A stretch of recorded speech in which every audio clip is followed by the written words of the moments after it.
in Europe and the Russian Revolution, class 9, chapter of history. We are starting this chapter. Today we will learn about Russian Revolution. This is the starting of Russian Revolution, but before it we will learn about the territories of Russia, who was the emperor of Russia. So these things we will learn about the Russia.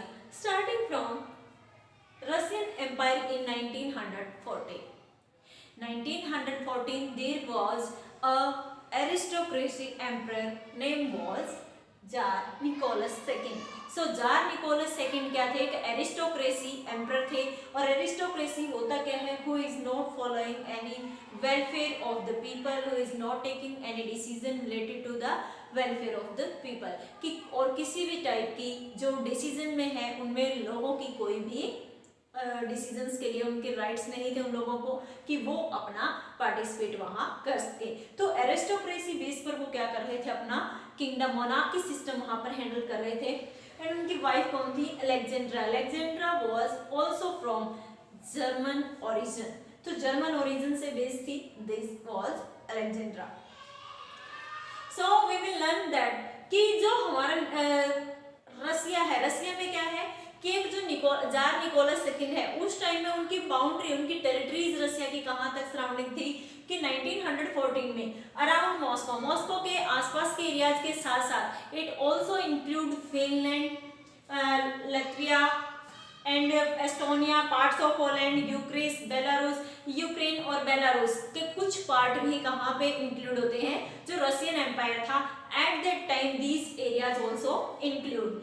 Stretching कहाँ तक कि Pacific जो ocean है वहां तक क्या था? इसका स्प्रेडिंग थी, सराउंडिंग थी जो रशियन एम्पायर है. सेंट्रल एशियन स्टेट्स भी इंक्लूड होते हैं. नेक्स्ट वर्ड जॉर्जिया, अर्मेनिया और अजरबैजान.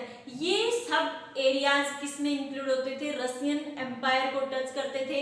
इसकी बाउंड्री है, जो टेरिटरीज है रशिया की, these are spreading to these area, these countries. So ये कुछ पार्ट जो अजरबैजान और अर्मेनिया है इनके भी कुछ पार्ट क्या थे? इसके अंदर इंक्लूड होते हैं रशियन एम्पायर के अंदर. So next is the religion. Religion system वहां पर क्या था? ये क्या थे? शासक थे, ये एम्परर थे. नेक्स्ट आपने क्या है कि कहाँ तक इसका टेरिटरीज कहाँ तक स्प्रेडिंग की थी, स्ट्रेचिंग कहाँ तक थी. नेक्स्ट आता है रिलीजन कि मेजॉरिटी ऑफ रिलीजियंस किसकी थी? Christianity is major and majority of orthodox Christianity. कि ऑर्थोडॉक्स क्रिश्चियंस थे वो क्या थे? वहां मेजोरिटी में थे पावर में, और उनकी पॉपुलेशन भी क्या थी? ज्यादा थी. ग्रीक जो क्रिश्चियनिटी थी उसी बेस पर यहाँ पर इसकी स्प्रेडिंग हुई है. कैथोलिक्स भी इसके अंदर थे. और नेक्स्ट इसमें और कौन कौन से इंक्लूड थे?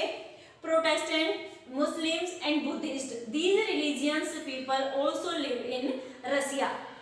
बट जो हम कहेंगे कि मेजोरिटी किसकी थी? ओनली क्रिश्चियंस की. Okay, so this is the overview of Russia. Next we will start economic, social and political conditions of Russia.